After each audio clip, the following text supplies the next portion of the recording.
కేసీఆర్ బయటకు వస్తే కాంగ్రెస్ వాళ్ళు భయపడుతురానే?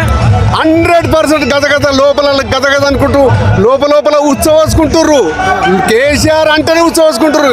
వస్తాడు ఇప్పుడు కేసీఆర్, ఆయన తత్తేందో చూపిస్తాడు కంపల్సరీ. ఎందుకంటే ప్రజలందరూ ఇప్పుడు ఆయన మీద ప్రేమతోటి ఉన్నారు. కేసీఆర్ ఎప్పుడు రావాలి, కేసీఆర్ మేము ఎప్పుడు కలవాలి, మళ్ళీ గవర్నమెంట్ టీఆర్ఎస్ గవర్నమెంట్ ఎప్పుడు రావాలి అని ప్రేమతోటి ఎదురు చూస్తా ఉన్నారు. దేవునికి ఎదురు చూస్తారు. ఎందుకంటే ఆయన పాలన చేసుడు ఇంటింటికి లాభమైంది. ప్రతి ఇంటికి ఒక్కరికి కూడా లాభం కాలేదన్నట్టు ఏం లేదు. ప్రతి ఇంటికి గరీబుకి సరీబుకి అందరు కూడా లాభమైంది. 100% ఆయన పరిపాలన చాలా మంచిగా చేసిండు. ప్రజలందరూ ఇప్పుడు కేసీఆర్ రావాలని కోరుకుంటున్నారు. లేస్తారా రేవంత్ రెడ్డికి? లేస్తారా ఓట్లు రేవంత్ రెడ్డికి? రేవంత్ రెడ్డికి మళ్ళీ ఓట్లు అంటే వేయరు. ఏం మాట్లాడుతున్నారు అంటే అయిపోయింది అనుకోవచ్చా పని? కంపల్సరీ అయిపోయింది.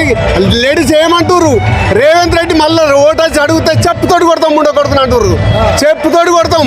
ఎందుకంటే మమ్మల్ని మోసం చేసిండు. మళ్ళీ ఓటని అడిగితే చెప్తే ఇప్పుడు మనం వార్తలను చూస్తలేమా? అలాగా మొత్తం జనాలంతా మొత్తం కిలాపున్నారు అన్నట్టు రేవంత్ రెడ్డికి. ఎందుకంటే ఆయన పాలన అట్లా చేస్తుండ అన్నట్టు.